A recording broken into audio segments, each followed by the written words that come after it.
So what we decided to do next steps were to make the skin and take all of the proceeds from the skin and donate them to charities on his behalf. I think it's really rewarding to see Darkstar Cho'Gath come out because I've been kind of following it since we were first just like coming up with the very bare designs. Seeing it become like a real thing feels like so much more rewarding, and like seeing my vision come to life is like, wow, I like helped make the skin. And I hope that players out there enjoy the skin and have as much fun with it as I will.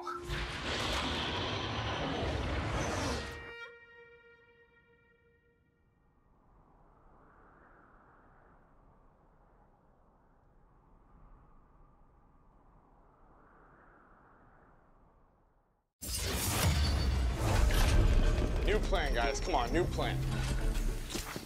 Let's get some more tanks, more shields, maybe a healer. Whoa. Lasers. No, what? That's not part of the plan. That's not a shield, dude. I know, but it's perfect. Do you even know how to use that? Just swing it, man. Swing it, baby. Let's start some trouble. Guys, this is never gonna work!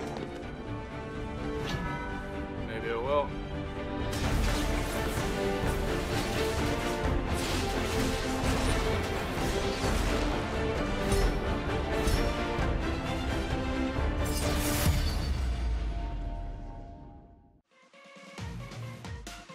Jake will go down. Praylist now within stun territory. Will get stunned up. And this is the Bombers absolutely ripping the guts out of this map. Luch is in their base somehow, cleaning up people on the Avant Gaming lineup. That is the game, and the cleanest one we have seen yet. And down goes Praylist. An absolute disaster. Frey cannot escape. Will fall down. Double kill for the Swain, and that will be Baron. And a long time, but they finally seem like they're on the same page, and they will pick up all 3 points. We actually trained hard this week on mid game, and yeah, just show today, yeah.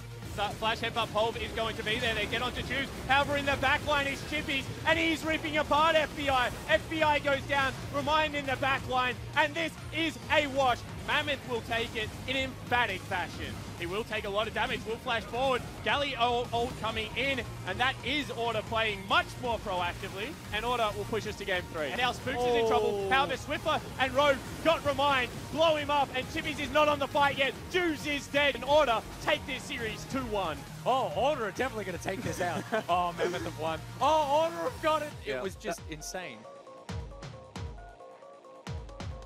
Hello and welcome to the OPL Week 5, day number 2, of course, brought to you by Hungry Jacks. I'm Jake Spawn Tiberian. This is Bryce, Agent Paul. We just saw a sick teaser for the Darkstar Cho'Gath. Of course, all the proceeds from that skin going towards a not-for-profit charity in the Oceanic region. It is going to be our good friends over at Headspace who help out young people with their day-to-day problems. Not to mention the skin's real cool. It is. Yeah, Cho'Gath has a lot of skins, but this might just take the cake. Sick skin. Yeah, absolutely. Not seeing much play at the moment, Cho'Gath. Yeah, we did it like a couple of weeks ago, a few patches ago, but now, like, I don't know, like Mundo came in. Kind of fell off the face of the doing Mundo things, and we haven't seen Cho'Gath since. But we had OPL games yesterday, Bryce, and then obviously afterwards went home, had a good sleep. How was your morning? How was your sleep? I what actually happened? had a really bad sleep. I don't know, I woke up so many times. You know, I had a really good breakfast, though. Cooked by myself, because you don't cook me breakfast. Hey, it actually goes the other direction. I participated in the breakfast cooking. Yesterday, Order took 2 maps off Bombers for 3 points before the Direwolves took down the Chiefs. Mammoth versus Tectonic and Legacy versus Avant Gaming are our games today.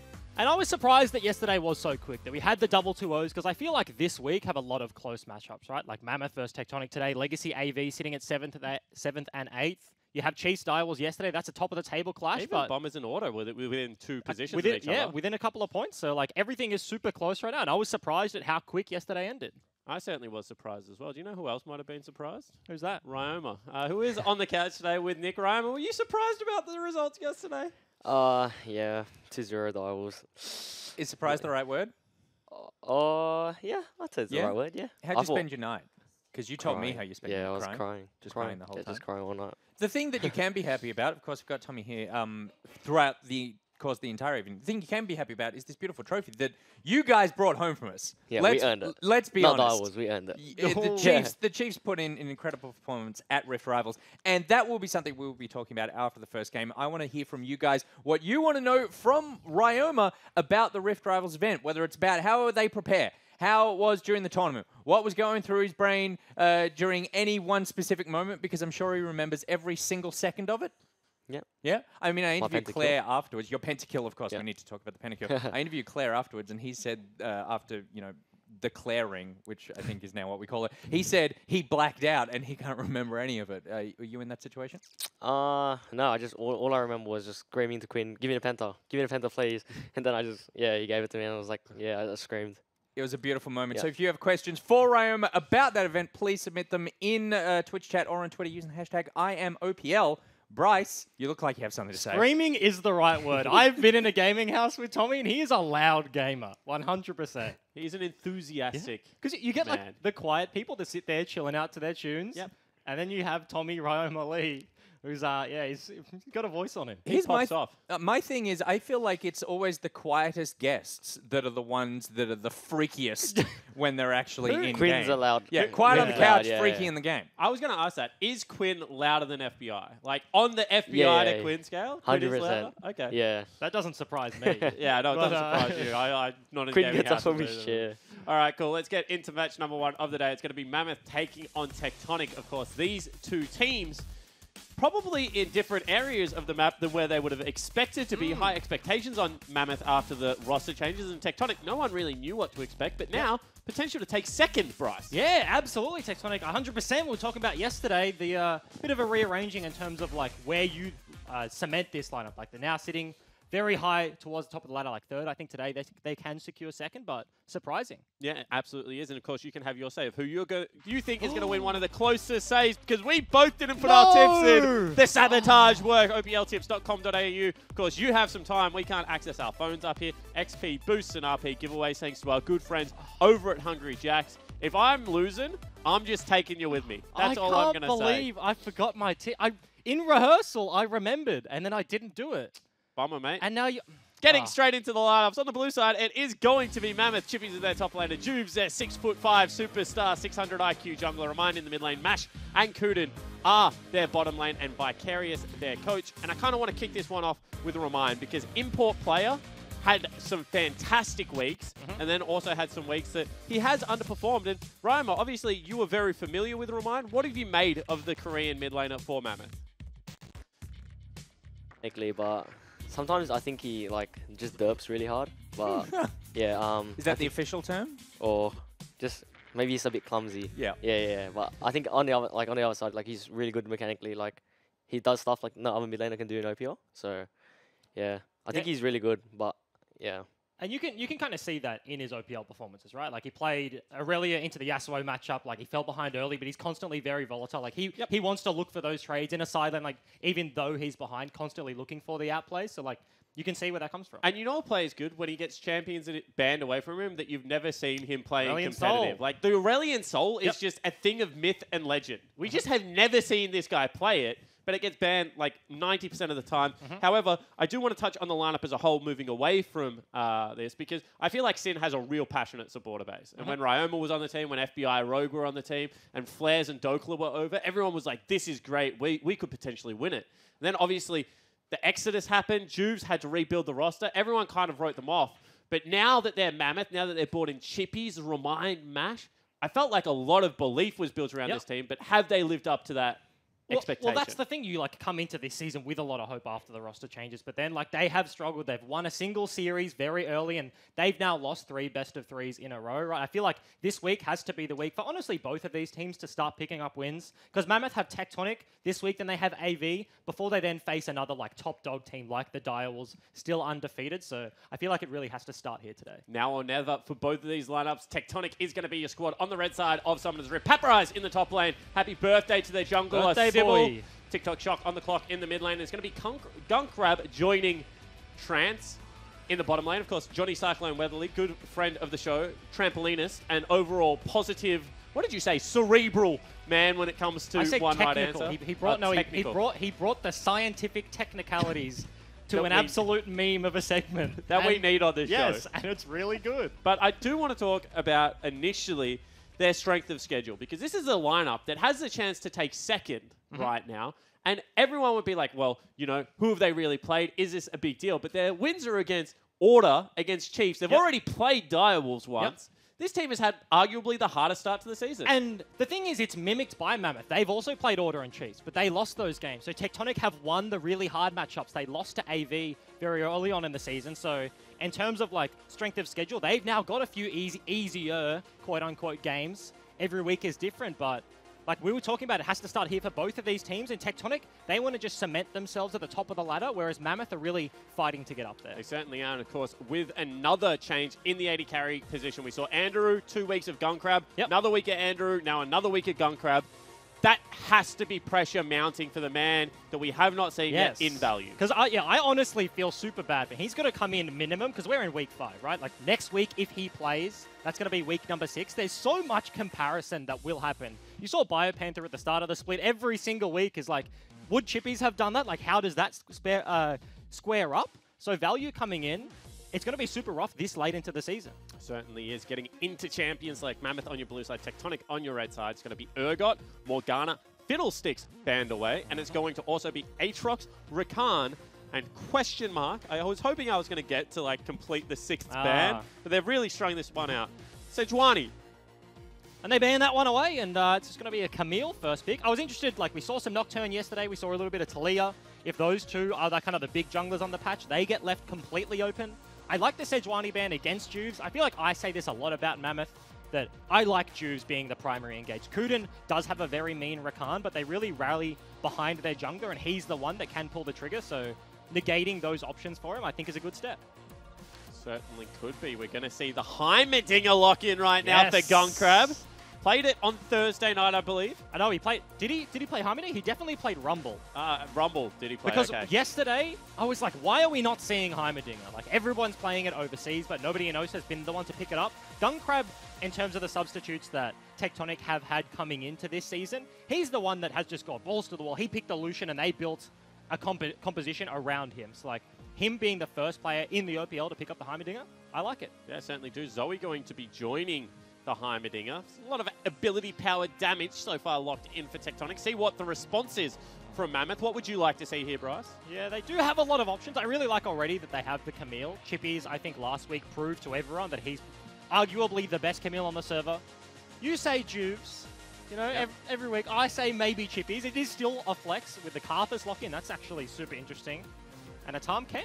Does it go towards mid lane? Does it go towards the bottom lane where we have seen Raze play it twice? It could go mid. Like, Remind has pulled out the Vel'Koz out of nowhere. Like, Mash can probably play it. Like, when you see Karthus, you do see him more in the bottom lane at the moment, which is kind of weird to say, but that's already a very defensive setup for Mammoth. Of course, they have the Camille, but a Tahm Kench and a Karthus, so they really want to take things late. And already, Karma going to be the hover here. Not something that we've seen in a very long time. Doesn't really seem to suit Trance, but with Heimerdinger, a lot of push potential. Yeah, I was thinking maybe in the mid lane, but that's a Zoe locked in already, so... I mean, Zoe can go in the bottom lane. Like, there is a lot of flexibility for a lot of these comps, but they have a Heimerdinger. What am I talking about? Absolutely I mean, Heimer can go mid, top. He can go anywhere, mate. He's a very interesting pick. He is, but neither of these teams have selected a jungler as yet. If they do have funnel comps, then a quote-unquote jungler doesn't really exist, but if we start getting jungle bans right now, that's Sejuani. You hit the bench with Nocturne, Talia, things like that, and the pool could run very thin very quickly. But do you think either of these teams are really the kind of teams that strike you as funnel teams? Because to me, Juves probably doesn't want to be playing low econ. As you already mentioned, very good on the tank engage. Things like Gragas, things like Sejuani. And then Sybil, he's more of an early game jungle specialist. I like that Sybil's like gone back to his style. I really like that Tectonic as a whole give Trance priority in the draft, so he gets his Fiddlesticks. He has priority there, and Sybil's happy to pick up the Elise, happy to pick up these early game junglers and just fight people in the river. And it's honestly been working for them. Certainly has, and the fact that they've banned away Trundle here probably suggests that Juves wants to find another tank jungler. It's going to be Skarner as well as Fiora also banned away. Yeah, that's the thing. They ban away the Skarner. They removed that big option. Juves has played it so many times this season. Camille still is there as a flex pick. I would say that's top lane Camille. Given the fact that they banned away Fiora, yep. like you would nearly guarantee at this stage that it's going to be a top lane Camille. Very likely to get a good matchup, of course. We've talked about it multiple times already, but that might just be the Nocturne locked in for Sybil. And they've got a lot of priority. I mean, Zoe plus the... Oh, they actually moved it away from it. It's going to say Zoe plus Heimerdinger Karma. That's like pushing lanes, probably. Yep. Heimerdinger is just obnoxious. No AD carry player likes to play against Heimerdinger in the bottom lane. His push is almost unparalleled. If you pick something like a Tahm Kench, maybe you can like eat up his turrets, you can spit them away. Champs like Syndra come to mind as well, being able to do that, but Oh, that's an instant lock-in. certainly is, and that's going to be a mid lane Kled. Top lane, Mundo, and a jungle, Camille. They've absolutely done a doozy here. Karthus in the bottom lane with the Tahm Kench. That's a very interesting composition from Mammoth very early on. Tectonic, they have their time to answer now, looking at the Darius. Yeah, it certainly is, and that's Pat Bryce's favourite counter pick into the top lane, Mundo, so going to grab that one for himself. But both of these teams, very unique compositions here, Bryce. And I feel like early game could be explosive. You have very early ganking junglers in the Gragas, in the Camille. Both of these champions can influence lanes very early on, and honestly, these are some pretty volatile lanes. Tectonic have to switch this one around. They're hoping Gragas in the top side, and I considered it for a second, but ultimately won't be the case. Yeah, there's just no real way that they can flex any other champions around. Mash has got himself a smite. Bryce, thoughts? He does. He does. Is this some kind of weird funnel? Or is it just straight up smite in the bottom lane? You can smite away turrets. You can go clear a golem camp. Well, that's what I was going to say. Especially on the blue side of Summoner's Rift, you have access to bottom side Scuttle, where Tahm Kench can eat it, spit it towards you, you take it down. Tahm does it so well. Yeah, and then of course you can go back towards golems because you will be pushing fine, clearing out those waves. So there's a potential there to get some extra farm. And I mean, you were literally talking off camera earlier today about Karthus and Kled when they're together, right? Like Kled runs into the backline, causes an absolute nuisance. You don't really have the ability to set up on the Karthus. You don't have the ability to get onto him like you would when a Kled is in your face, when you have a Camille diving, and you have a Mundo running around. So it could be scrappy fights and could bode well for Mammoth. Not to mention that Kled gives Karthus the ability to get into a team fight without flash, because you just follow the Kled in, and you zoom like 100 miles per hour. Like he's really quick after that. So I have to say, I like Mammoth's comp a lot. I still think there are ways for Tectonic to win this game for sure. But this is going to be a very brawly game. I mean, they have a lot of zone control. Like, you have the Heimerdinger, you have the Zoe, Gragas has disengaged, as does Karma. I feel like Karma's been seen a lot more recently in the mid lane than the support, but obviously locking it down there will be a good matchup in the laning phase for Tectonic in that bottom lane, but even tracking into team fights, there's a lot of engage for Mammoth, but there is opportunity there for Tectonic. Certainly is, as we are about to get onto Summoner's Rift for game number 1, Mammoth taking on Tectonic. This is the game that both of these squads really want to win. As we're getting in there, we are joined by Vicarious, head coach of Mammoth Gaming. How are you? Hey guys, I'm good. So, remind on mid lane Kled. Talk to me about this pick. Is he a Doingby fan, or is this just something that he has played a lot himself? Who isn't Doingby fan? I don't like Doingby You don't at like all. it? Oh, damn it. Well, Kled, I just think we've tried him like over the last few weeks. Once they are, Doingby pulled off and at Rift Rivals, obviously he played a few games last split as well. It's a very strong pick into majors. That's what we think because of his anti-burst potential with his passive. So when they didn't ban Zoe, we sort of just left it out and expecting to pick Kled into it. Cool, and I want to ask you about Tectonic on the screen right now in terms of getting teams' opinions on like how, because Tectonic have always had a very successful start to the split, but a lot of conflicting opinions in like should have they have beaten Order, should they have beaten Chiefs, things like that. Where do you sort of rank this team? I think Tectonic does a lot of preparation, and like it's really good that a team will do a lot of preparation. I think that's like their major, like one of the biggest success in beating the Chiefs in Order. So I would definitely don't think they're a weak team. So we come into the series, we treat them like pretty seriously. All right, cool. And obviously your squad, very new heading into this season, like only a week before the season started, is the addition of Chippies. How was the week break over Rift Rivals to give you guys time to come together? Has that helped you out? So yeah, it definitely helped us out. We actually took a couple days break during the break week, and then we scrimmed a lot, we practiced a lot, and yeah, so we've got like a lot of different sort of views into how we play the team, how we play as a team. So yeah, I'm looking forward to the team performing. Yeah, and okay, one last question from me in terms of the schedule so far. Of course, you guys won your game in week number 1, then 2, 3, 4 unfortunately fell down. Like, is that weighing on the guys? Is it weighing on you going into week number 5? Not really. Like, I think everyone would sort of expect that, on paper we're a very strong team, but, our squad, we didn't start the season off that well, and it might have, be like a lot of pressure on us, but I think everyone is dealing it fine, and yeah, we're just like, guys, we didn't start the season well, but it doesn't make us a bad team at all, so, we just go into the studio again, and then we just keep playing. Yeah, certainly the chance today to keep yourself towards the top of the ladder. Thank you so much for joining us, Vicarious. Thank you very much. We are still waiting to get into the game, guys, due to a spectator bug. That's why there's a game delay. You can see players just trying to keep themselves focused. Keep their hands warm. More annoying to have a pause at the very start of a game because you're building yourself up, and then you have to reset, or is it more annoying during a game? I feel like I want to say during the game, but it's also the first game of the set. You know, like you're coming in, like maybe nerves are on stage, like you haven't actually played a game yet. You're not totally comfortable. There's something to be said about before you've actually played a single game, but it definitely is not going to screw with your momentum in terms of like how you read the game, how you feel the game is going, because that's something that is kind of intangible. The pro players can be playing a game, and you play so much League of Legends, you feel how strong you are. You don't look at the scoreboard and go like, oh, I have 4 kills and 1,300 gold and 3 items. It's like, no, I know how strong I am based on what it feels like. Based on the last thing you hit most of the time is how you feel. Yeah. You know, you crit a mitten and you're like, we're ready to go. Get me in there. I was so sad when was it Quinn that played Karthus in his Penta game, and then I wanted the damage test at the end of the game. They were hitting the Nexus, and then I don't think we got it.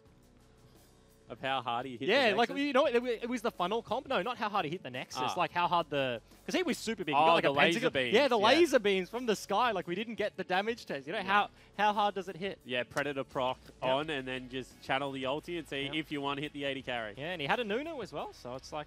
He had a lot of AP in that game. He did. It was, when you get a pentakill, generally, you tend to be pretty strong. You certainly do. I want to see AP Nunu. AP Nunu? Because we haven't talked about this a lot. Maybe it's a good chance to, but a couple of the junglers and the supports for the funnel compositions got changed in 8.13, and this is going to be the last day we actually see it as we move on to 8.14 next week. But Nunu's change was that he gives you less AP now, unless he builds AP. Yep. In which case, like, he gives you, for every 100 AP he has, he gives you like an extra 5% or something like that. So I'm just wondering, like, who is the guy that is going to play AP jungle Nunu and get more bonuses than before, and then like just go bottom with his Karthus? Because that, like, are you talking about in terms of a funnel comp or just a straight up jungler, like jungle? I mean, you could do it either way, right? Well, you would have to have gold to get AP. So like, you couldn't be. But you could go support jungle item like the spell thieves one, and then like just chuck some snowballs at people, and then I don't know what you build as a jungle AP. I support AP Nunu. Full AP Nunu is actually terrifying. If you play solo queue and you get like snowball, flash, blood boil, auto attacked by a Nunu, you're not going anywhere, and he's just clapping you to death. There is a top laner in the LPL. I don't know if you remember him, but he was the old support player of OMG and then became his top laner. And I'm blanking on his names really hard. No, not 5. No. 4-5. I'm not sure. And anyway, into he used to play Nunu. Yep. Where during the laning phase, he would just stack Doran's rings. How many? Like up to like 4 for the thing of the laning phase, because then what he would do is he would just max E and just spit snowballs at Gnar until he had to back away. Because the way Gnar won every lane was just like the boomerang spam, the war of attrition. And then eventually he would just go Banner of Command back then and just push down Gnar's turret and just be like, well, you're no longer like a viable part of the game. I feel like... And then just build full support. Gnar is one of those champions that gets a lot of like niche counter picks. Before Yasuo was meta, that was like the one matchup you could play it in. People are picking full AP, Banner of Command, Doran's Ring, Nunu into Gnar. So it's a rough life being a little dinosaur with a bone. AP Cannon was only played into Gnar for such a long time. He's got those super weird matchups. I guess it's because he's just an AD carry top laner that then turns into a tank. Like he's super unique, so like the counters tend to be kind of niche. Certainly does. We're still just waiting to get into game, and we didn't get a chance to talk about it. But in terms of power rankings, deadpan staring the camera. Okay. Mimic is 100% up there. Sybil gave it a crack. He's currently the birthday boy, but he did crack at the end. A little smile broke out onto his face. So that is a good fade. It is. Always fixing it up. He's fixing it up for the camera. Little does he know, he's already on camera. Someone needs to dust the back of those cameras as well. I don't know if that's just a matte finish or whether that's a lot of dust. Maybe it's just camera number 5. Maybe. Who knows? We'll never know. We are going to be a little while, guys, before we get into game. I've been told just trying to fix something. So we'll just continue to, power rank the players, I assume. But what else in 8.13 really caught your eye? Because there were the Nunu, Taric, and Braum. Was it Braum? Nerfs that tried to force the funnel away. Did Braum get nerfed? I know Gragas got buffed, and we're actually seeing Gragas in this game. His clear is healthy because now you can spam the W more often. You get the flat 5 seconds. Yep, more damage reduction means you just straight up take less damage. Of course, Gragas is passive when it's on a cooldown, like 8 seconds or something like that. Every time you cast an ability, you get more health back. So in terms of your clear speed overall, Gragas kind of just shot up because you didn't want to put too many points in the W early. You want to be able to put points in the E outside of clearing the jungle to have effective ganks and stuff like that. And he's sort of this weird pick where he's a tank that doesn't come online at 6. He spikes online at 6 a lot, but his damage early game, his level 2, level 3 gank is very potent. Certainly is, and the other thing that I like about Gragas, and if you're playing Gragas at home, you should be running something like Thunderlords for the early damage. You go Runics, then you go Pure Tank, because he fills this niche that if he goes WE, you can take bottom lane Scuttle Crabs, but with Flash, you're also incredibly strong. Yep. You have a knockback, percentage health damage, reliable CC. Plus the fact that you get extra damage from sudden impact because it's a gap closer. Yep. Like, he really is, at level 2, one of the strongest champions. And then with Runic Echoes at about level 9, because you max out the Q still, does a lot of damage in that regard. And then because of the fact that he just has flat damage reduction, when he goes tanky, he's tanky. Like, he feels like an all-round role in the jungle. He's kind of like new lease in. The champion you've just described to me, if I was just reading that description on paper, like, he's incredibly OP. He's got a little bit of everything. Of course, by Thunderlords, you mean Electrocute. Yep. This is 2018. But I also like that Gragas has a ton of skill expression. Yeah. Like, his ulti, I feel like, how many Gragases have we seen? Is it just Destiny that's pulled it out? Which one? Support, because we've only seen support Gragas, correct. and it hasn't really been meta, barring this patch where it just came into fruition. But Destiny like had some Ripper ultimates, and you don't really see that from supports, I think. But we've seen Juves play it, because Juves is a big fan where he's like, you can't auto-attack in between the ulti anymore. He's like, you just have to throw it. Because you're lollipopping. Yeah. He's like, you just have to throw it. And Juves always just throws the ulti. I feel like he is a bold Gragas ultier.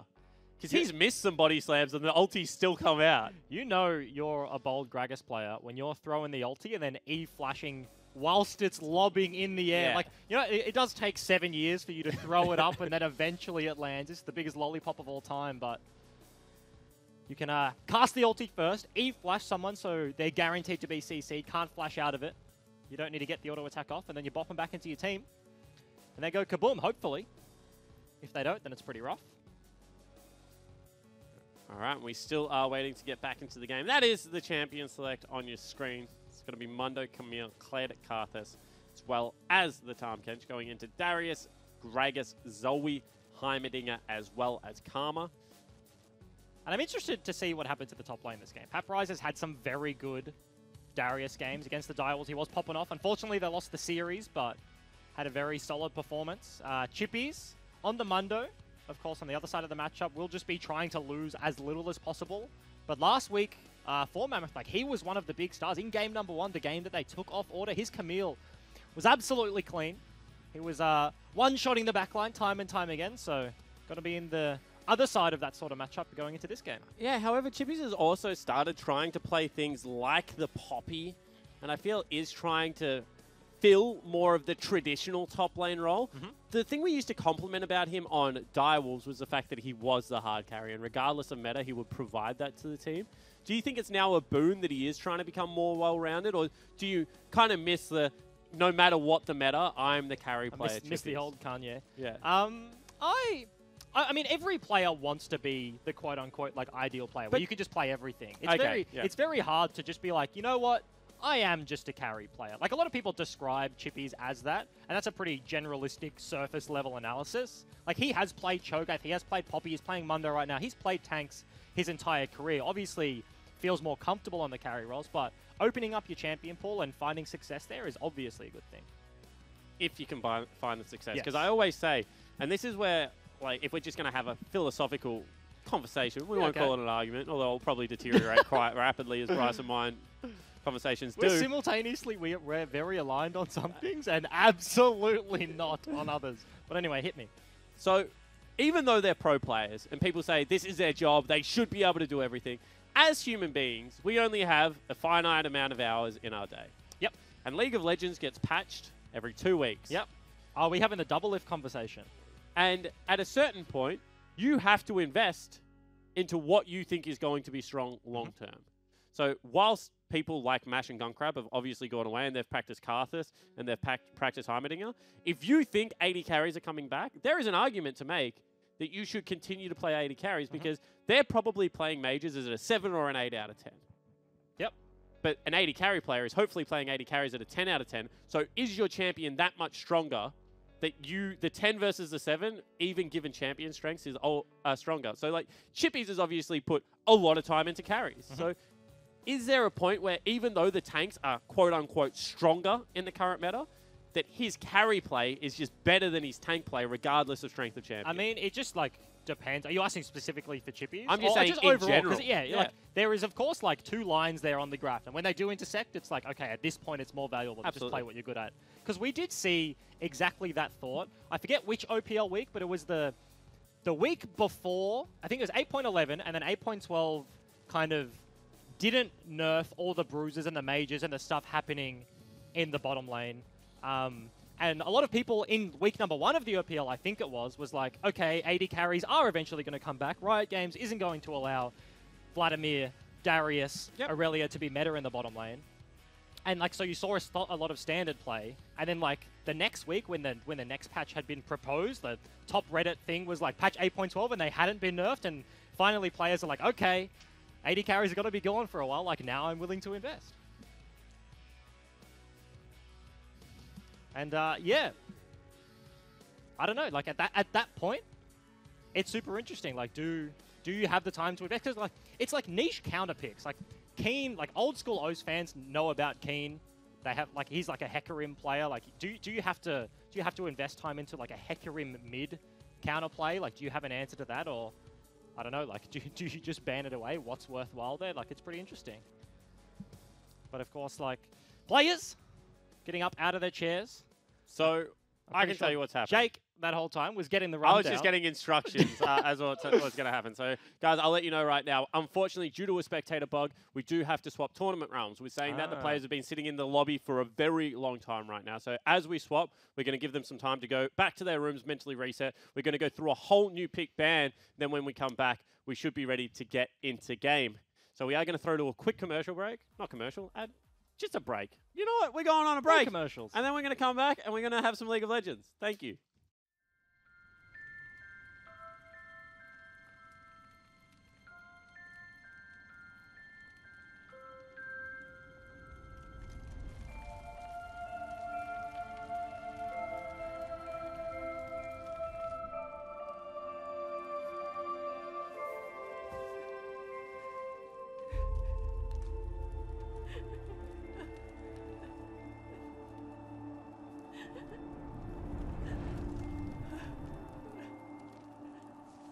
Why, Annie?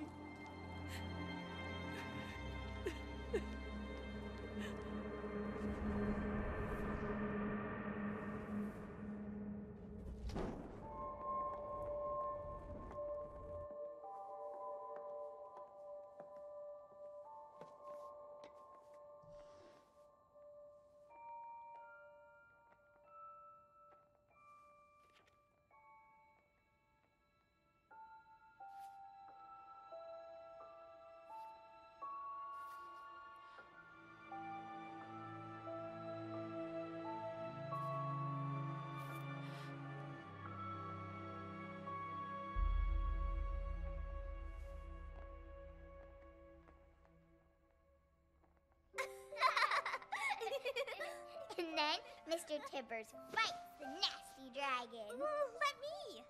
No, he's mine. Hey, Tibbers is stupid. No, he's not. Give him back.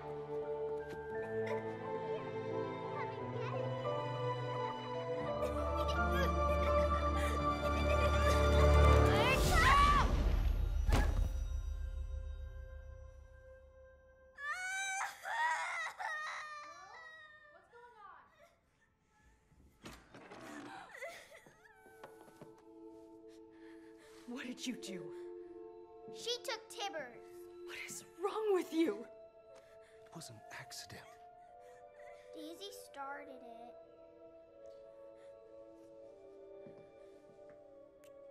Oh, did she now? Well, I'm sure she didn't mean to. You'll be playing together before you know it, okay? I promise, Firefly.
You can't blame Annie.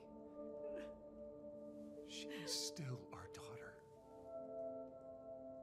No.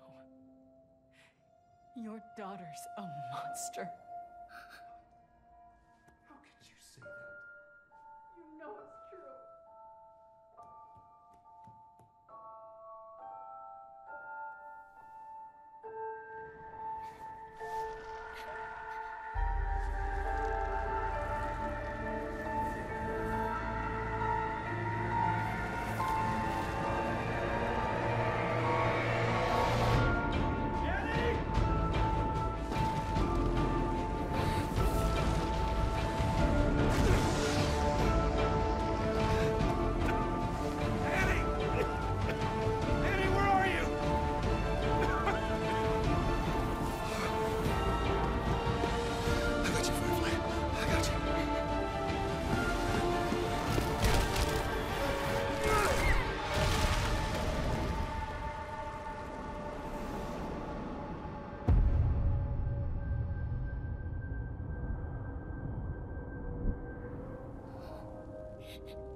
Shut up! You took everything.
Hey guys, I'm excited to share the details about a new community creative competition. The music cover competition will give the Oceanic community a chance to show off your musical prowess. Whether you're a singer, an instrumentalist, or in a band, we want you to enter and show us your talent. We've selected 3 tracks from our League of Legends music library for you to choose from and cover. The Curse of the Sad Mummy, Amumu's theme. Every child in Valorant has heard the tale before. Lightbringer by Pentakill.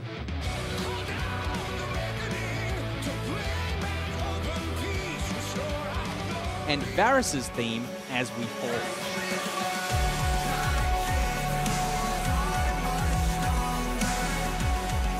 To enter, upload your cover through our WooBox submission as well as on YouTube. Entries close 11:59 PM Australian Eastern Standard Time, 22nd of July, 2018.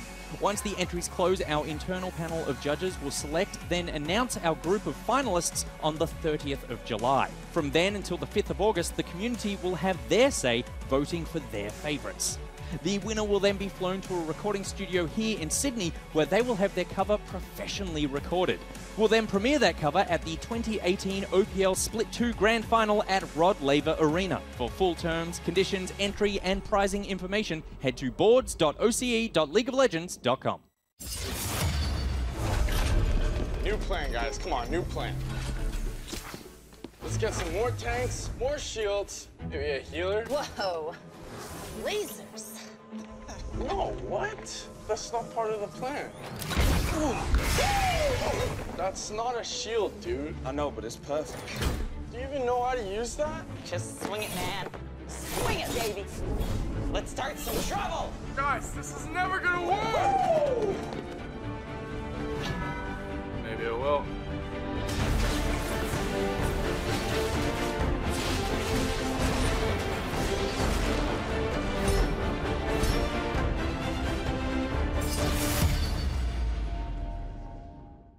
Thanks to Hungry Jacks, you can win a trip for two to the 2018 World's Grand Final in Korea.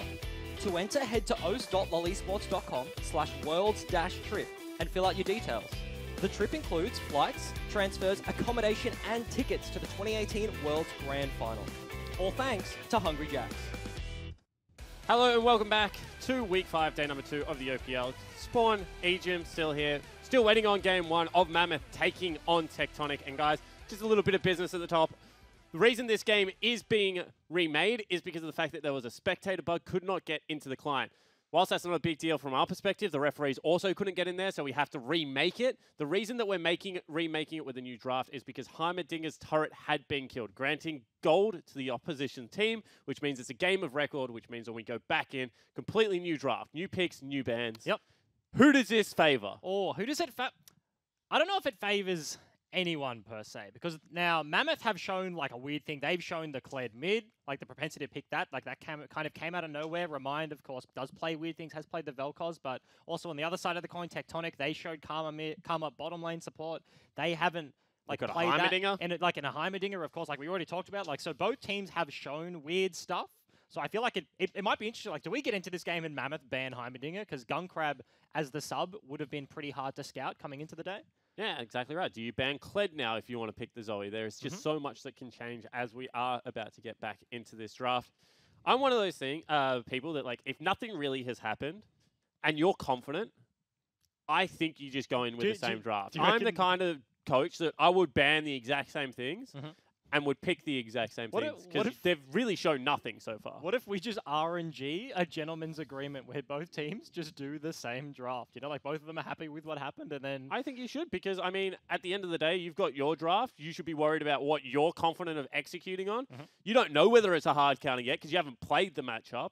And if you have played the matchup, you should have been aware of it before you went into the draft and that's what you were going to pick. So that's kind of my opinion on the matter. Yeah, I mean... I'm trying to think of like the two coaches. Like, where would I place them on the scale of like willing to just adapt on the fly right now, ban away the Kled, ban away the Heimerdinger, or are they just like tried and true practice what they play? Because I feel like Cyclone strikes me as a definite. He's just gonna like he'd happily do the same draft. Yep.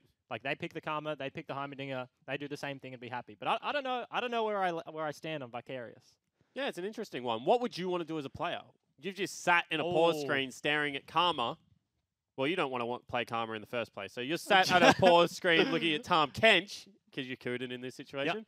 Do you want to unbench the Kench again, or do you want to, you know, put him back in the pocket and pull out an Alistar or I want to ban the Heimerdinger. Really? Yes. If I'm a support player and I'm laning against Heimerdinger, like I don't want to do that. See, I like the opposite. I'm just like, you know what, mate? You're on your own. Catch you later. I was the guy that was like, look, dashless AD carry. I have Tahm Kench. I'm going to kill you at level 2, level 3. And, like, you can't do anything about it. You don't have a dash. I'm going to get 3 procs on my passive. I'm going to eat you up, spit you out, and you're going to die. But against a Heimerdinger, that's a dashless AP carry. Yes, but he has turrets. He doesn't need to hit me to do damage. No, but you should just be able to grab him and just take him. Yeah, but I can do that, but his turrets will kill me whilst You got it's a little happening. fur ball maybe because the fact that it's a Heimerdinger and he's got a big afro, but I reckon you can Wait, still eat him. Hold on. Does he have a big afro or does he have a big brain? He has a big afro. No, but we didn't get to see which skin he used, did we? True, but he's got an afro. But he has a huge...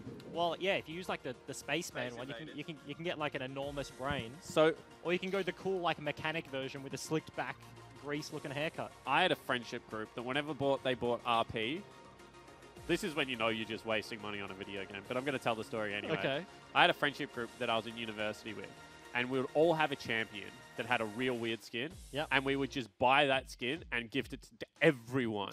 And I used to just buy a Space Invader Heimerdinger and just gift it to, like, everyone. Like it is my most post-game gifted. lobby, just- Yeah, just random, just mash the gift button. I wasted so much money on. Anyway, Urgot as well as Morgana Fiddlesticks banned away, and it's going to be Aatrox Rakan as well as Sejuani, and it will be Camille and then Zoe Gragas. So, same draft currently, different order for Tectonic. Yeah. That was a Camille first pick last time for Mammoth, but they didn't lock in Gragas here. They first locked in the Heimerdinger, and then I think went for the Zoe, right? Yeah. So Gragas is the difference. They ended up at the same spot, but obviously prioritizing a different order here in draft number 2. And now the mind games begin. Maybe they saw something in the second stage. No, they didn't. They're just completely changing everything. Galio locked in for Remind. No Kled. That's a Galio. We saw him yesterday in this in the mid lane. We've seen a fair amount of him in the OPL. And that's overall. a Braum instead of a Tahm Kench as well, so everything's changed. Yeah, Braum into Gragas. Very, very good. Gragas can't flick you allies back if you just put up a big door and you knock everyone away. And Heimerdinger will be hovered and potentially will be locked in here I feel like Gunkrab. if they lock in Heimerdinger, they have to ban Lucian. And I expect them to, because like Braum's just going to cop it in the bottom lane. Like, he's not good at dealing with like this consistent poke. If like Mammoth had the option to ban away something like a Karma, but there's enough supports up that you can pair something like the Karma with that Heimerdinger and just shove in a Braum lane. And if he doesn't have a Lucian, then I think it's rough. There is a high elo player in North America that plays only Heimerdinger. He's done lots of tutorials about it. Heisendong? Yeah. Yep. He thinks that Heimerdinger beats Braum Lucian. He says if you are going to pick a traditional 80 carry and you want to beat Heimer, you have to play Sivir. Yeah. He said Sivir is the only thing 80 carry-wise that will get you anywhere close to shutting down what Heimerdinger wants to do. Because I was watching, I'm trying to think of the pro player. I think it's like Deftly, and it was a one-on-one coaching session. It was a video on Reddit. Heisendong was teaching him how to play Heimerdinger and telling him all like the niche things like you don't care about levels in your queue until like the AP ratio kicks in at level 11. And just stuff that only a Heimerdinger one-trick would actually know about the champion. And like, there's a lot of different ways you can go. You can go for Electrocute for the hard burst. You can go for Airy for Comet to play the more pokey style.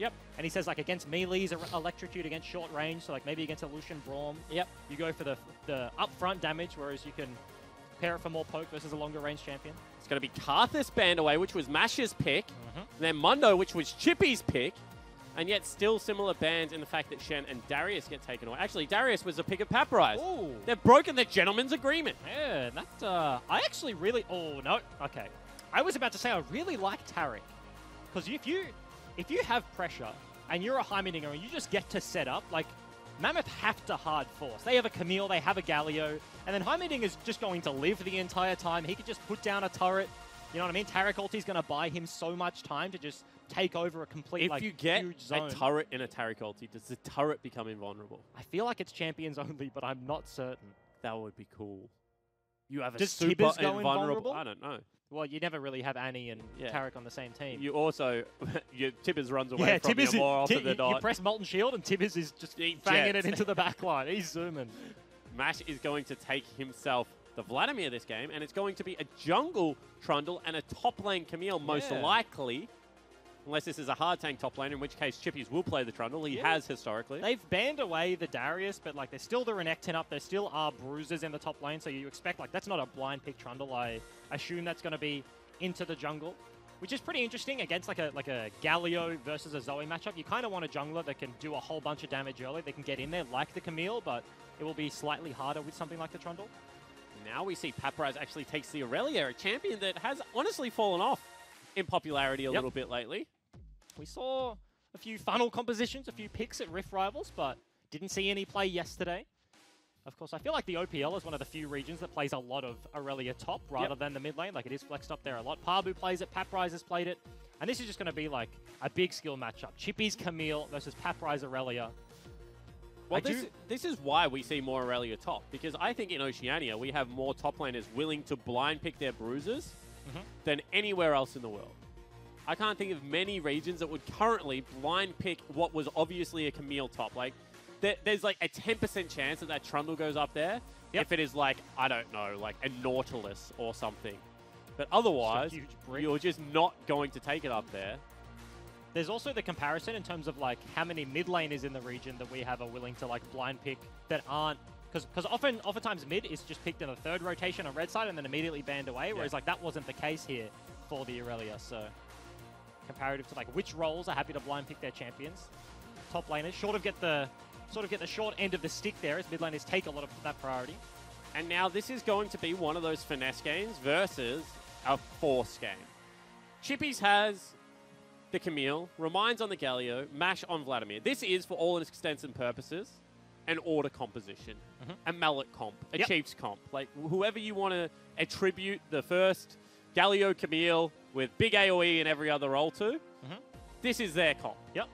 And they're going against a team with disengage on their support, disengage on their jungle, hard split push on their top lane with some team fight, and a ton of priority in bottom and mid. There's a few things to note already. Tahm Kench is bad disengage versus AoE damage. And that's what a Camille, that's what a Vlad, that's what a Galio does. They're going to hit multiple people here, and Tahm Kench can save one, but that might not be enough. I also think it's interesting because you talk about the style of Mammoth's composition. They want to get into the team fights and be able to force. Tectonic, I feel like, have the advantage earlier on into the game. You have the early ganking jungler with the Gragas Electrocute. He does so much damage. Heimerdinger is going to be able to shove in a Vladimir Braum combination. That's a very defensive matchup. Mammoth kind of opt into these Vlad Shen, Vlad Braum matchups quite a bit. So it's interesting that like Mammoth are going to be the ones that need to force, but I feel like the early game does slightly favor Tectonic. Because the thing is you go Electrocute, which Mash has, and you have an Alistar or a Rakan with your Vladimir. You do damage. Level 4 and level 6, you can kill both of the people in this lane. However, that's just not the case. So we'll see how it does sort itself out, Bryce. I do like the fact that Shock has gone with the cleanse on the against the Zoe Galio matchup against Galio. He doesn't want to die. We saw Triple very, very aggressively and successfully go for like Berserker's Greaves Rush without the cleanse. That was one of those games. Do you know when you have League of Legends games where you're like, I know nothing about League of Legends? Yeah, what, that one was it for you? That game was like, I even spoke to Ryoma about it. And I was just like, dude, like, you've confused me. Like, I really don't have an idea about how that worked. And he was like, yeah. me too. Me too. It's unlucky. Guncrab missed 3 out of the 6 minions on wave number 1. You know, Heimerdinger's auto animation isn't the best. Turrets just hitting them away. You want to know my favorite thing about old Heimerdinger in terms of support in the bottom lane? Because it hasn't been 80 carry basically ever. But your turrets come online when you get into a particular range. So you can place them at the very tip, the forward point of this bush that Tectonic are standing against right now. And you can place a bunch of turrets level 1, and then go leash your jungler. And then the enemies, they leash their jungler, walk into lane, and you walk up, and suddenly you have turrets behind them. And you just walk at them, and you just got like 3 turrets like sitting, hitting them in the back. Oh, that was the coolest cheese. It only ever works once, but that was my favorite thing.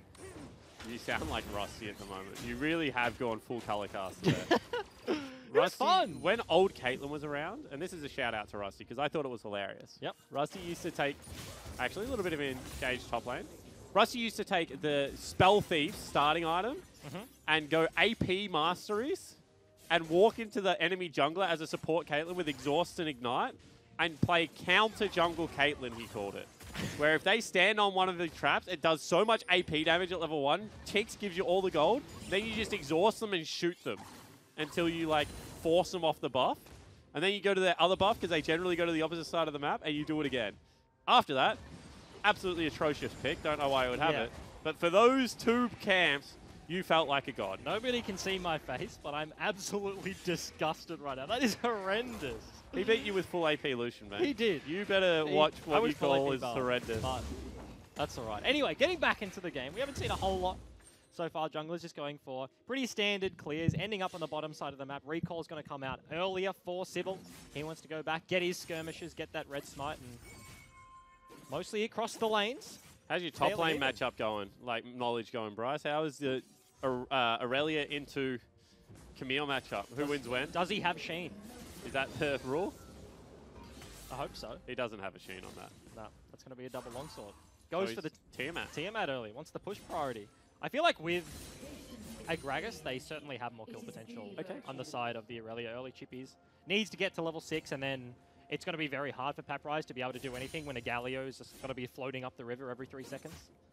The one cool thing I will mention is that Trundle Camille is a very good ganking lane because you Trundle pillar them once, and then Camille goes off your pillar. Yep. Which means that you, even if they run down the middle of the lane, which Camille normally gets a little bit frustrated by, doesn't really do all that much. Chippies actually saved Sybil there, so they pink ward the bush and do spot out the ward. So knew exactly what was going on with the Gragas, and Trance on a little bit of an expedition up the river here on the Tahm Kench. And this was my theory, that Tahm Kench should just be able to go anywhere, and that Braum, when it's crashing, should theoretically be able to go anywhere, because Tahm Kench plus Heimerdinger are not going to dive of Vladimir. They're also not, like, Tahm Kench doesn't really offer much in terms of poking underneath the turret, so like as the Braum, like if he leaves, you can leave, and Mash, it's going to be like the same situation whether you're there or not. I do like the wards that Trance got. The one on Wraith Camp, actually, flash. Gets a flash immediately, and they're still going to go for it. Juice will get the pillar before goes down, and they might just continue to chase this one. They are already. That's the flash burn, so underneath the turret, they will chase through. Juice now tanking, but will get first blood. But the answer is potentially coming here. Sybil has flash. Juice has none of his own. Does he just go to die towards the turret? Certainly looks like that is going to be the case, and they will actually give it over to Shock. He waited too long. Should have just walked through the barrel. Give it to the Gragas, but Shock gets the return kill there. Burns the Spell Thief flash. That was a very nice early gank from Mammoth, right? Like the stun did land with the Trundle, and he buffered the pillar to keep Paprise in range of the Camille. The early flash commit, they get the press the attack proc, and Paprise goes down. And now this is one of those games where it's going to sound super cliche, but whoever gets to the gank first, if both junglers are in the area, will die. This is one of those ones where you want to be the second jungler in. Because there's not much burst damage. It's going to be a Phage versus a Tiamat. Did Paprise sell one of his longswords? He had to. He had double longsword. So go Tiamat.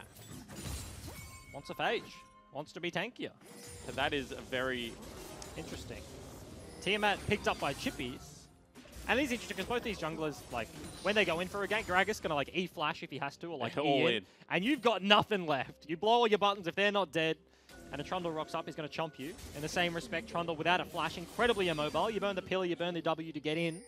Generally, you have no buttons to get yourself out, so just speaks to the second in will probably be best. Chippies thought Paprise was hanging out in the brush, wanted to go for a cheeky stun fight there. Oh, Will actually just ulti him and gets a Galio ult immediately. Nice patience from Remind. Able to get away, but Trance is there? Just randomly walks to the top side. Very nice read from the support from Tectonic. That's a brown bags boots Tahm Kench. It's not like he has Spellbook and can TP back to the bottom lane. He just walks straight out of base, look for something, and actually saves Paprise's life. And if that doesn't work, you look like an idiot. Like, what are you doing top lane as a Tahm Kench? Going for a wander. You have gone for a wander. You've gone for a hike, as now Remind takes a fair amount of damage.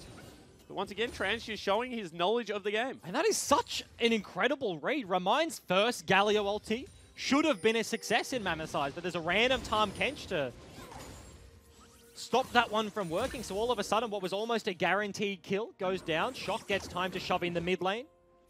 Just getting some poke down as Sybil knows where Chippies is, but does he go for it? Does go for it. Flashes, and that will be Chippies, who still has flash available. Red buff is on, however. Multiple members heading across. Sleepy Trouble Bubble should be available. Shock, however, misses that damage. Paprise could go over the wall, but will not go for it. And he mustn't have had the bubble available. Did not throw it at all. Went for the paddle star, but out of range there, so Sybil eventually just burns his flash. Chippies actually holds on to his the entire time and doesn't really lose anything. You can see in the bottom lane, the push continues. It's going to be a 17 CS advantage. Obviously, if you can get something done here, this is good. However, pushing continual farm into a Vladimir is not a strategy that I like to see. It's just because Mash eventually will kill everyone. Yep.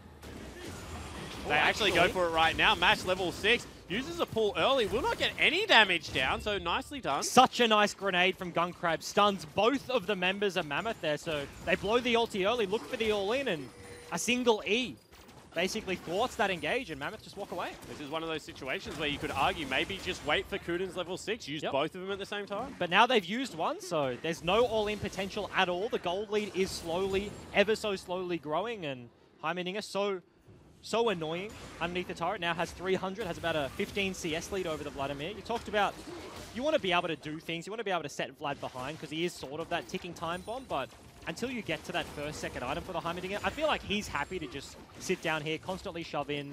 If you're a Heimerdinger and you're not getting ganked, the 2v2 is very oppressive, and that's just what we're seeing with junglers going top. Not to mention, Heimerdinger does a surprising amount of damage. Yep. Old Heimerdinger was really turret reliant, and they were so easy to one-shot. Bouncing grenade into those huge rockets, like, are they called Hextech rockets? I don't know, something like that.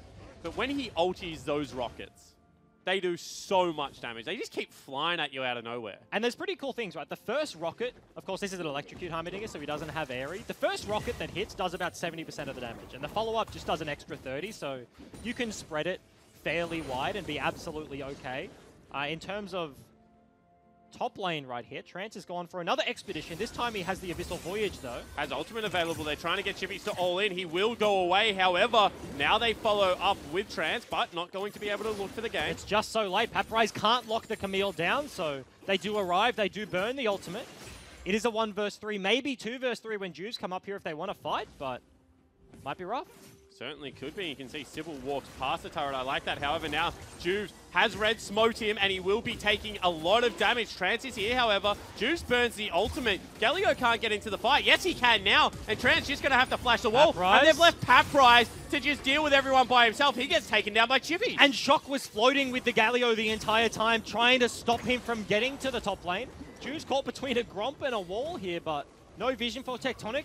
Paprise going down. He's now 0-2-1, means there's no contest. And that looked like such a good play. However, the fact that Juice was willing to rotate so quickly, they call Kuden over, ultimately works in Mammoth's favor. And that's the thing. Galio, even though he doesn't have priority, can still get to the fight first because of that huge ultimate range. He just lands. Caught out Sybil as well. Very nice.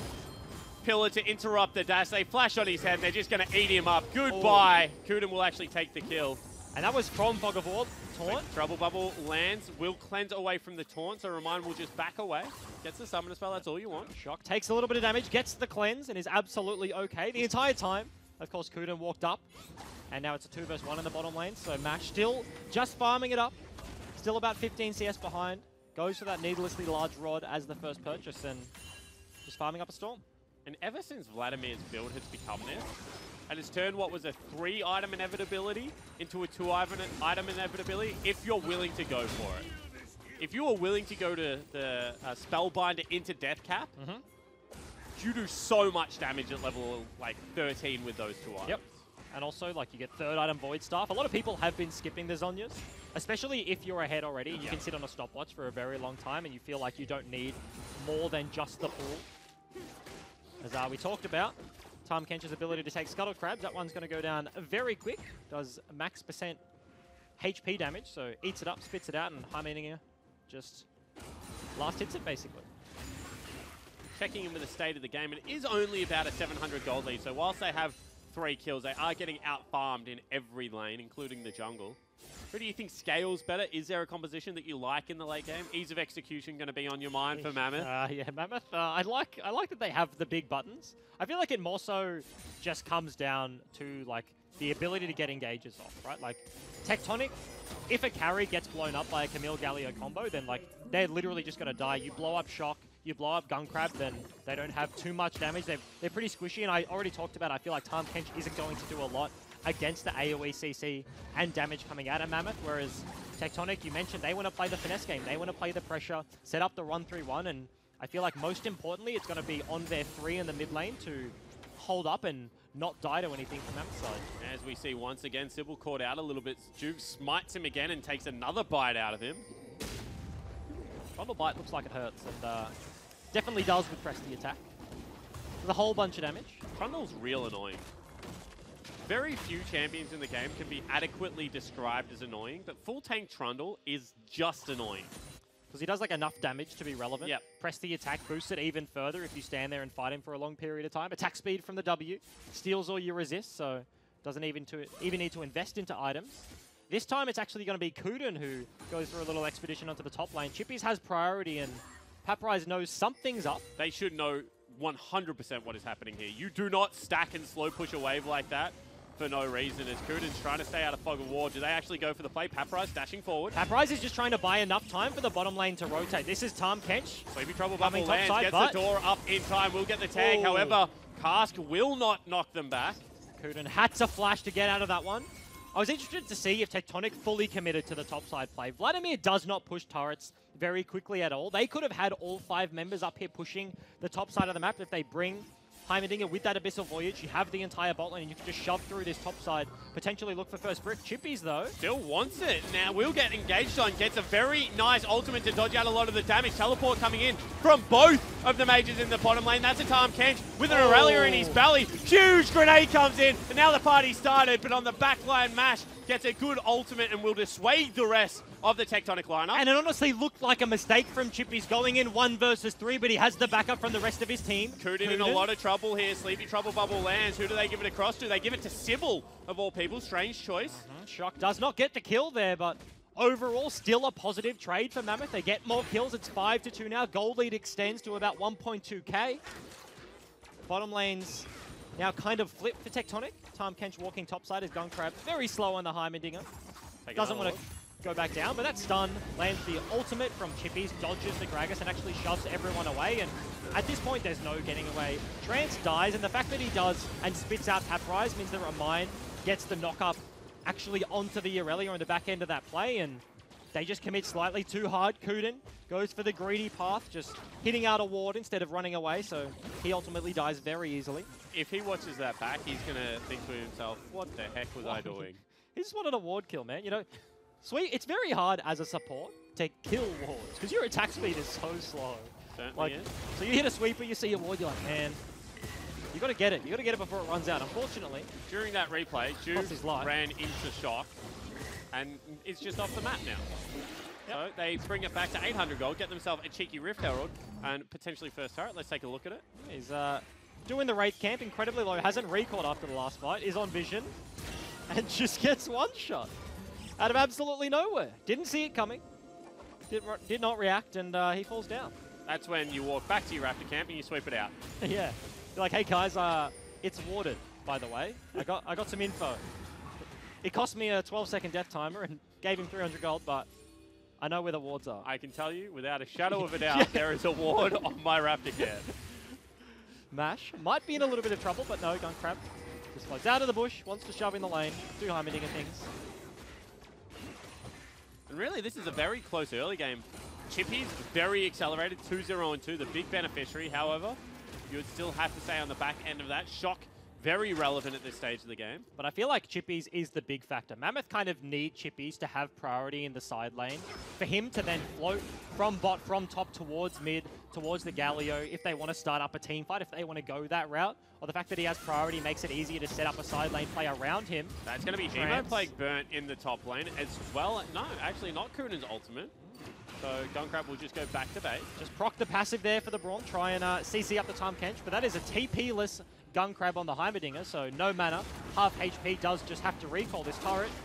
It's going to be indefensible for just the Tom Kench, you have to think. Trance, a little bit of a buff. He's trying to go for it. Will get the teleport coming out of who I think is an Aurelia at this stage. They will not complete, however, but they save the turret. They do. It would have been first brick, so big boon of gold that they're fighting over. 1v3 steps up, burns the exhaust, burns the TP, but it buys enough time. Gunkrab's now back into 2v2. You expect Mammoth not to be able to shove them in now with the Hemo Plague down, so they buy themselves just enough time. Level 11 now achieved on Gunkrab as well, so the second upgrade will be there for Heimerdinger. I like Heimerdinger. I hate playing against him, but I like the idea behind his kit. As Paprise actually gets the stun, will get the ulti out as well. Going for this one-on-one, but all of a sudden you see Chippies turning it around. Paprise now will continue the chase and looking for this 1v1 kill. However, Chippies, very nice outplay and will style on him. Meanwhile, top lane, that's Sleepy a successful Bubble game. lands. This is going to be 2 members getting picked up as Shock takes another kill. Yeah, and Chippies plays the 1v1 so well on the bot side. Tentatively, Paprise actually looked for the play. He was the one going in. But unfortunately for Mammoth, just Tectonic get more on the other side of the map. This turret is so low. Chippy's by himself can't shove in that wave and clear it in time. So that's 600 gold first brick going over to the Heimerdinger. And the fact that they still have the Rift Herald that is now being channeled mid lane means that they could be on for the double, the 2-for-1 special right now, Bryce. And I mean, silver linings, if you Paprise, you're like, look, I bought some time. It meant Chippies couldn't TP. All of a sudden, they do get 2 turrets. They shove in all of the waves, break open the map. Do you think that's why he did it? He was like, I'm going to all in him so he can't TP away right now. I created the TP disadvantage. The play should still be on, so I will give my life to Valhalla for this one. That would be probably a stretch. Because it's at the same time. He's engaged as soon as they've called this play. I mean, there's definitely potential. That's an upgraded grenade, so it hits both of them despite not actually stunning. Mash just dying very easily to the 2 carries over here. Sybil does a whole burst of damage with that electrocute, and Shock rotates up. Bubble lands. Tranche does the right thing, doesn't take the kill, and doesn't wake him up from his drowsy state. So you got to say that a Rise ultimate caused a Sejuani ultimate. I am saying that the reason Paprise all in there, he didn't think he was going to die, so I'm not saying he threw his life away, but he wanted to keep Chippies from joining that top lane fight. And then, because, I mean, he did go in, and then just backed away immediately. And for a moment, you thought like both of them blew their ultimates and everybody just going to back away. But he kind of got a little bit antsy, thought he maybe could take the 1v1. Engaged once, walked away, and then went back in looking for the kill. Unfortunately dies and finds himself in a very big hole. Emax Camille has the cooldown of the stun much earlier than you would think. It's actually one of those things that just is very frustrating to have to deal with, the multiple rotations of the 1v1 that can come out. Keeps giving you the resets as well, as Ocean Dragon was the one that spawned. We haven't talked about it because it's not highly relevant for the most part. Both junglers play towards the top side of the map, so nothing really happening bottom. And with just the tentative shoving lanes, Mash just farming up and Guncrab just shoving them in. What is relevant is the fact that Mash was killed on a very awkward amount of gold and went back and bought himself a blasting one. I think this is one of those times that's a big mistake. There's a 2-item spike of Death Cap, plus the Spellbinder is just so massive, and he's delayed it by 850 gold now, Bryce. Yep, wants to be going for the Void Staff third, so that's where that one comes in. Of course, double needlessly large rod is the new Death Cap build, so as you mentioned, has a whole nother step to get over now with that blasting one purchase. See whether it comes back to bite them in the bum. Guncrab as well as Trance still up here in this top lane trying to defend it. However, they move in 3 members. This is potentially one of the longest laning phases we've seen in OPL for a very long time. This is 21.5 minutes. Baron has spawned. It has flipped, but for the most part, like top laners just laning in the bottom side. Paprise behind has no turret, so he's the one backing away. On the other side of the map, Mammoth set their bottom lane up top. They rotate, they do get a turret, but everyone's still opting in for the traditional laning phase so far. So who does that benefit? Who scales well? Because, you know, when I look at it, Vladimir, Galio, they both seem to do very well late game. I don't know what Guncrab does late game. Heimerdinger, like, Heimerdinger, if he can set up, like, is area dependent. In a Baron fight, like, normally you don't upgrade your Q.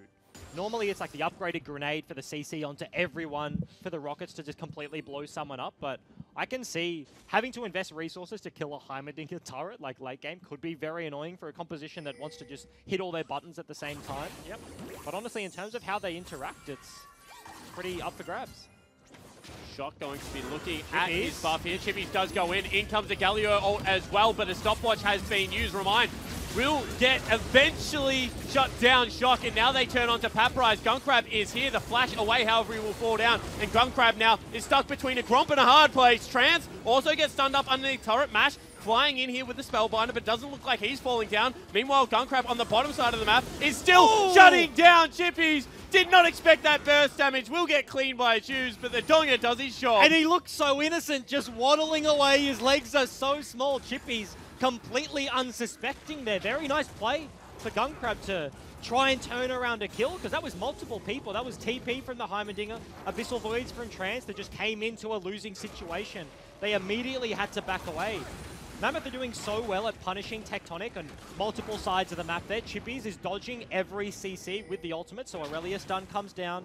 He flies in over the top as Remind lands, and Mammoth just get everything here. Certainly do. 3 kills, only trading back a shutdown at this stage. Grab themselves a blue buff as well as the departing Ocean Drake.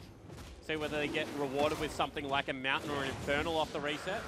On the other side of the map, it does mean that Sybil had a lot of time up here because he was actually in mid lane, as you see right now. We're going to see what happens here. The rotation is already there for Mammoth, and that was a very nice Hextech ultimatum from Chippies. Gets themselves out. It's just a 3 versus 2 right now. They get immediately blown up. Gunkrab comes in, throws a grenade, and immediately flashes away.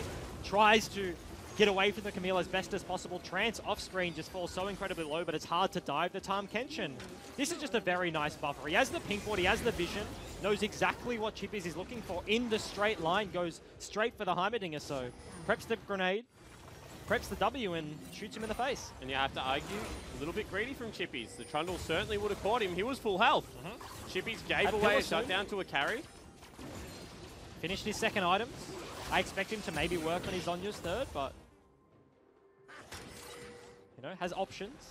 Certainly does. There's once again pillar thrown out, but now the siege mid lane well and truly is set up, and there's no real defense here. And the problem is that they don't have Galio ulti. Chippies can get into the backline, but there's nobody else that can follow up, and he is honestly pretty squishy until he finishes that Sterax, until he gets to that point, so they don't really have a way to force them back. Tectonic take their window, they get a chunk.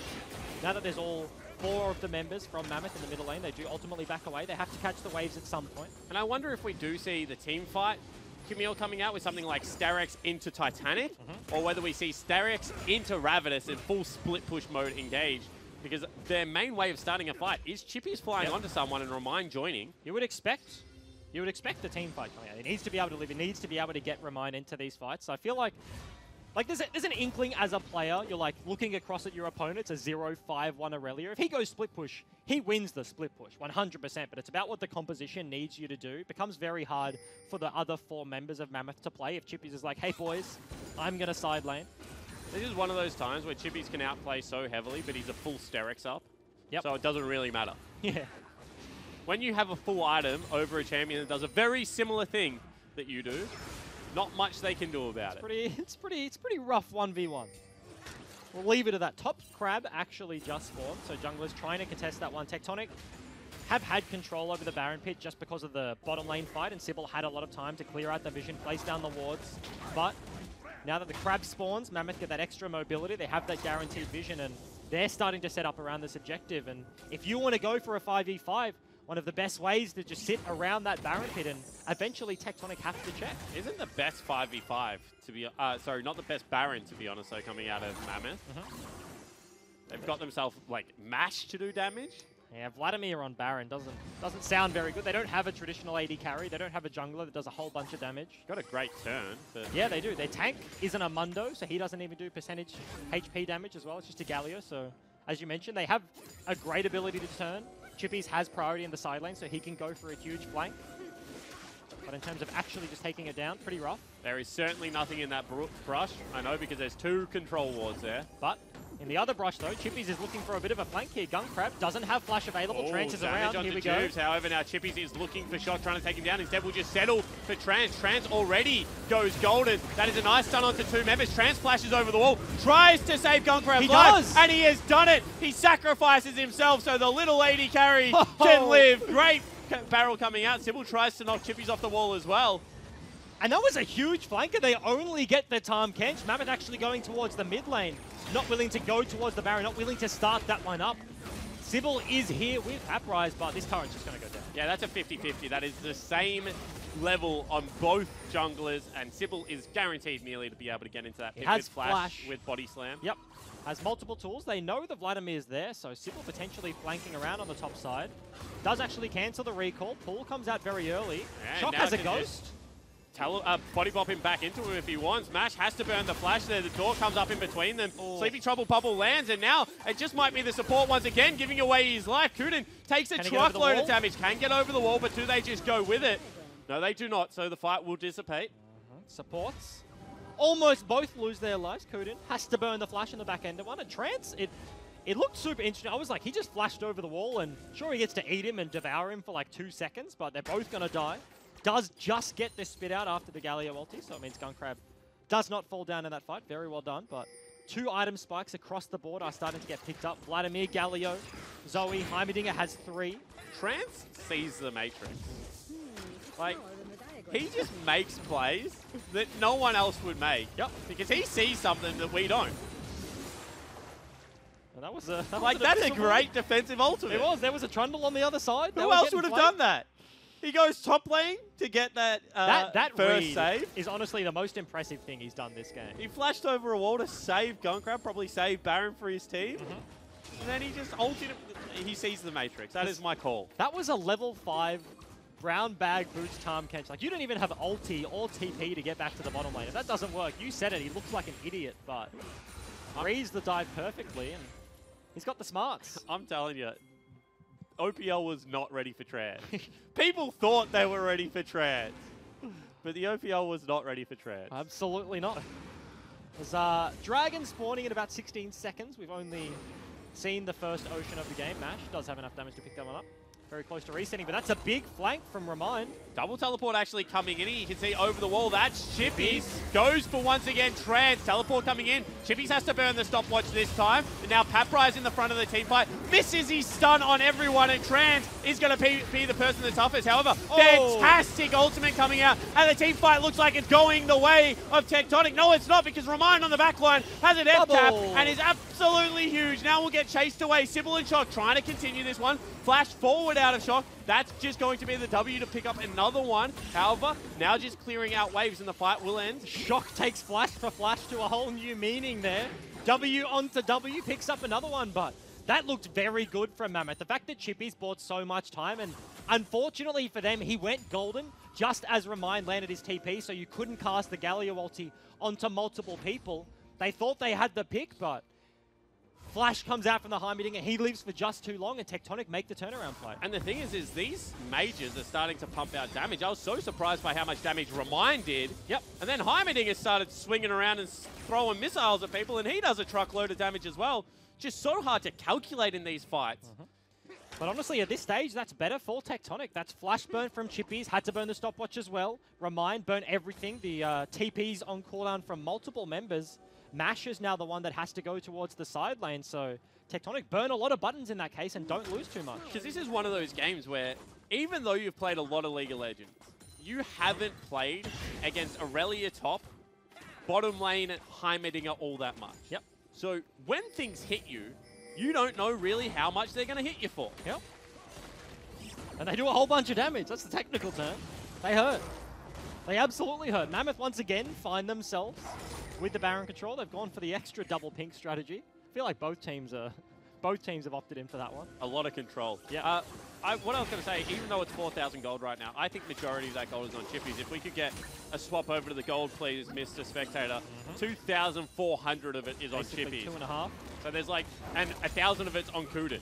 So that is the gold league, Kuden and Chippies. Kuden's got himself a nice bunch of kills, has 3. Trance has been saving people, but unfortunately for the cost of his life.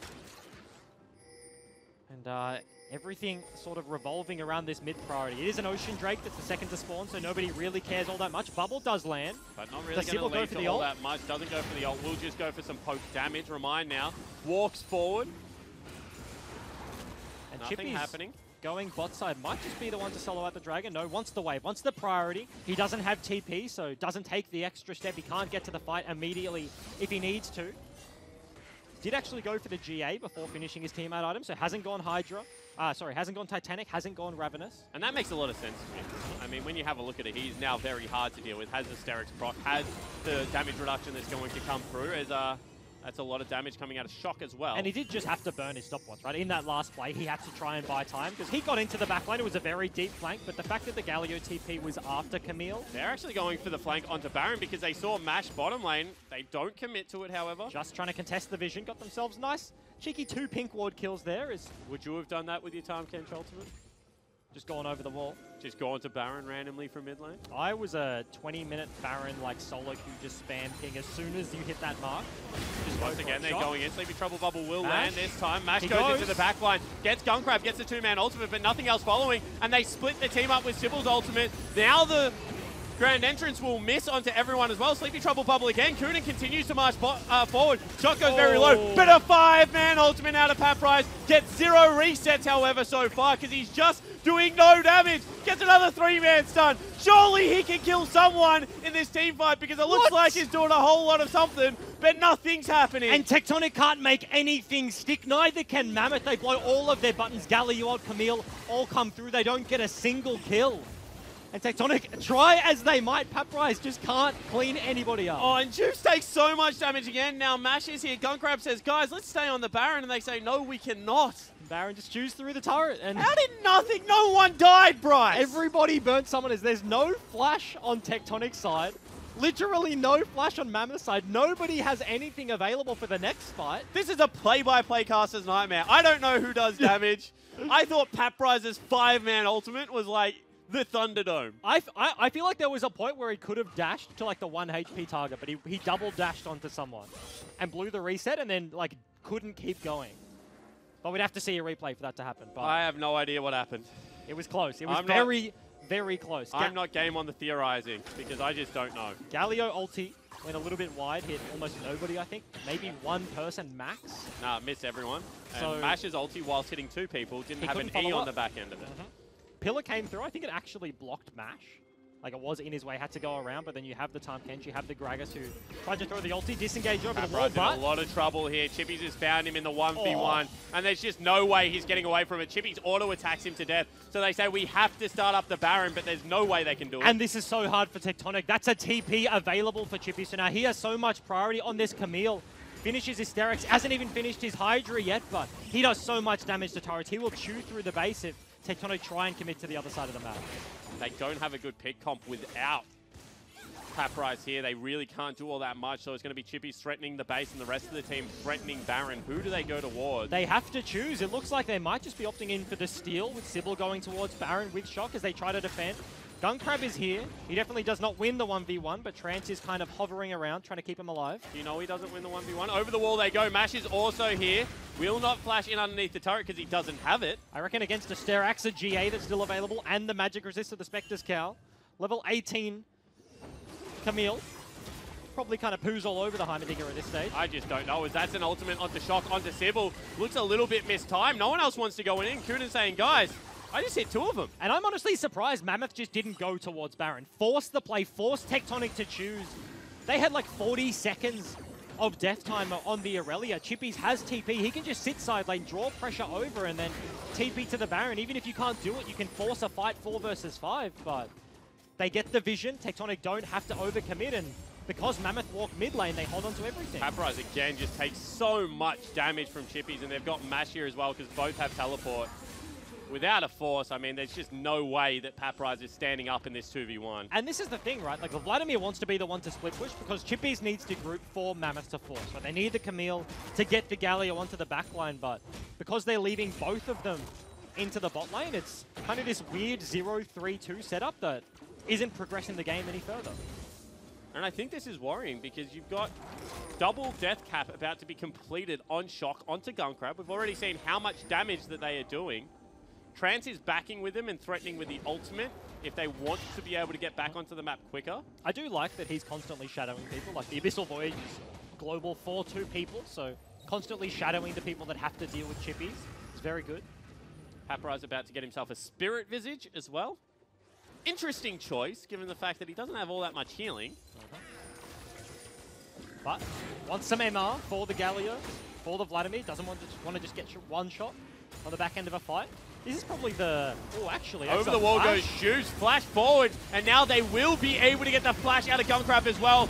That will land, and Chippies is in the backline already. Oh. Huge Justice Punch coming out, and that is Gunkrab having to go golden. Zoe was not here for the entirety of this fight, and it is a wash. A 3-0, and Mammoth continues and that's to push. Exactly what Mammoth need. Chippies lands onto the backline. Remind hits multiple 3-man taunt onto Tectonic. They have a jungler alive. Sybil's flash did just come up and available. His smite is up for a while, but they're actually just looking to push him off. Yeah, the problem is that Chippies is just so massive, so Sybil going to have to flash this wall. Gets Ignite. Over the wall goes Chippies as well as Mash, and they will just take him off Summoner's Rift. Now looking for Shock as well, and this will be Shock. Potentially falling down. No good flash out of Shock, and we'll get some big damage out of a Sterix proc. But Chippies ultimately just buying time for the rest of his team. They take down the jungler. This Baron is now absolutely uncontestable. So Mammoth, they finally do find the team fight. They've looked for so many. The Galio ulti hasn't been landing so many times, but this fight it does, and they completely wipe Tectonic. This is such a back and forward game, but finally it looks like they have cracked it open. 10 4,000 gold. Where did that come from? Is now the lead. It was 3,000 before that fight, but they really just took the maximum. Ton of minions, ton of farm. That's the Baron, and so many kills go over to Mammoth. Chippy still incredibly large on this Camille. Has himself 6 kills. For Vladimir sitting on 4 items. Galio almost the same, and it's going to be rough for Tectonic to hold against the Baron minions. So strange in League of Legends how we call it 4 items, but then we say full build 6 items as soon as they get one more. Oh yeah, because like boots don't count as an item until you've got until you're full build. Until you've got 4. Okay, Yeah. I never thought about that. That's funny. Okay, 5 items. 5 item Vladimir. 5.5. Obviously, nullifying orb, one of the not nullifying, oblivion orb, one of the best items in the game as well. Just to sit on as a component. Yeah. Hits you with a flat magic pen. Little Always bit of HP, very nice. A little bit of pen. That's a great item. Yeah, that's pretty good. Mash is once again shadowing the Camille here. Chippy's trying to push in with the Baron buff, but because Tectonic answer with multiple people, they do ultimately just back away. And I will say, they should close out on this push, but if they aren't able to for whatever reason, Mash's flash over that wall was a little bit silly, because he has all of those items as Zonya's, and if he had flash available right now, you'd just be able to Spellbinder, run at the backline. Yep. And there is no way you can save anyone from Mash And if he he's stays with flash. pretty tanky at this point. Like, if you just siege up mid, he could just run through the bottom inhib. Juves almost dodged that one. He could just run through bottom inhib, tank up the turret, and come from the side, and there's nothing you can do. We talked about the disengage. All they really have is a Gragas, because Trance is going to pick one person up, and Gragas finds it very difficult to deal with a Vladimir, because if you ult, he just pulls it. But bottom side... it right here. Gun Crab gets one hit. That will be him dead inside the Tahm Kench, and now they can look to just continue to push in. And that's the pick that they needed. All of a sudden, Tectonic don't have one of their AP carries. It's on to Shock and the 1/8 Aurelia to deal the damage here. Mammoth breaking the base in 2 points. Absolutely, bringing the creep waves with them as well, Bryce. Will they stick around and try and go for this one? It does not look like it. Puddle has been popped as well, and they will back away. Playing it very slow, very tentative here. They have all 5 members. They have Camille, they have Galio ult available, but don't want to push onto the Nexus.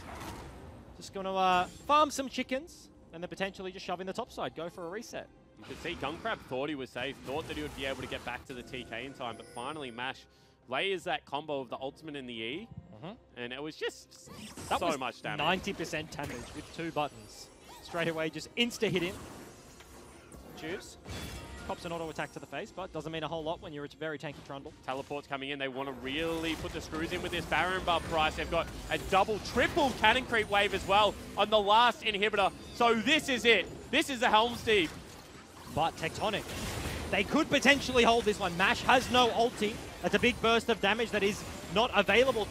Sybil potentially in a bit of trouble here. Turret is going incredibly low. Cannons, 4 of them doing so much work. And they've gone in with the ultimate onto Trance one more time. Sybil on the back end. And suddenly they've blown up 3 members on the back line. You see Paprise trying to take out Mash. Very good Zonyas will save him. And Remind just not taking any damage right now from Shock. They cannot get into the team fight. All 3 inhibitors down. 4 members are dead. And Shock would have to do something that only Claire's been able to do so far to save this game. And it is not going to happen. Mammoth in 42 minutes pick up game number 1. 16,000 gold is the lead at the end of that game.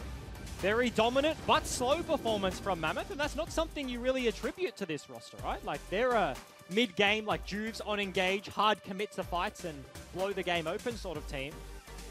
And in this situation, they played it very slow. Both bottom inhib and the min-hib walk away, go back to base, wait for their cooldowns, but the last dive looked good. I honestly think the whole game looked pretty good there. They had that one team fight top lane where Tectonic were able to pick up 3 kills that put the stop on that game.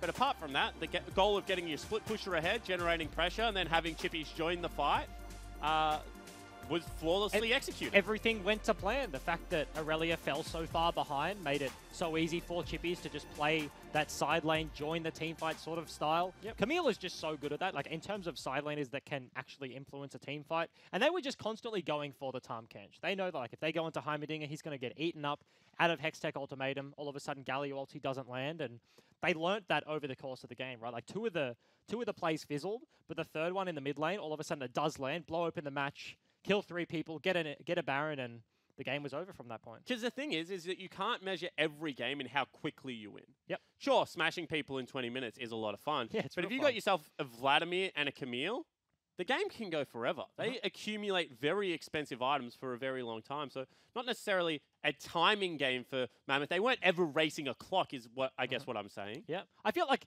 there is, to some extent, a point where you're looking at the engages coming out, and it's like, if that third one doesn't land, right? Like, if you're sitting like one engage, Galio doesn't land the combo. Second engage, same sort of thing. Third engage doesn't land. You're like, okay, like, what is going wrong? Like, why can't we kill the Heimerdinger? Zoe's actually doing a whole bunch of damage. I feel like Paprise was still 10, 20 minutes away from being relevant, but if you can't stick these engages, it is frustrating as a player. So, like, you have the clock on your side, but I feel like at a certain point, frustration does kind of play a part there. Potentially, however, not looking all that frustrated in their victory in the end. So that is going to be Mammoth taking game one. Don't go anywhere, guys. After this quick break, we'll be back with Nick Boy and Ryoma.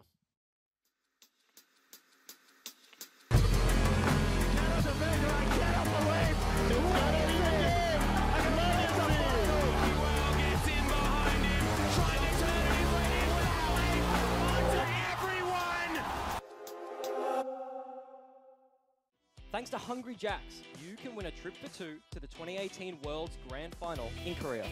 To enter, head to os.lolliesports.com/worlds-trip and fill out your details.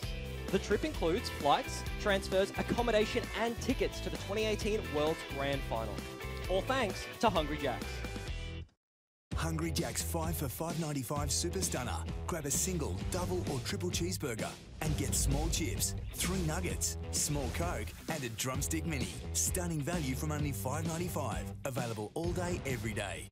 Trance is here, however. Juice burns the ultimate. Galio can't get into the fight. Yes, he can now. And Trance just going to have to flash the wall. Paprise. And they've left Paprise to just deal with everyone by himself. He gets taken down by Chippy. Teleport coming in from both of the majors in the bottom lane. That's a Tom Kench with an Aurelia in his belly. Huge grenade comes in. And now the party started. But on the backline, Mash gets a good ultimate. Meanwhile, Gunkrap on the bottom side of the map is still shutting down Chippies. Did not expect that burst damage. Will get cleaned by Juice, but the Donga does his shot. Trance flashes over the wall, tries to save Gunkrap's life, and he has done it. He sacrifices himself so the little lady carry can live. And now Paprise in the front of the team fight. Misses his stun on everyone, and Trance is going to be the person the toughest. However, fantastic ultimate coming out, and the team fight looks like it's going the way of Tectonic. No, it's not, because Remind on the back line has an F-tap and is absolutely huge. And now they will be able to get the flash out of Gunkrap as well.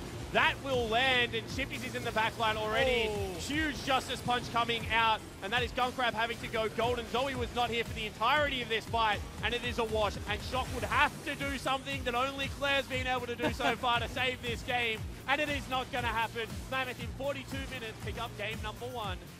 Oh my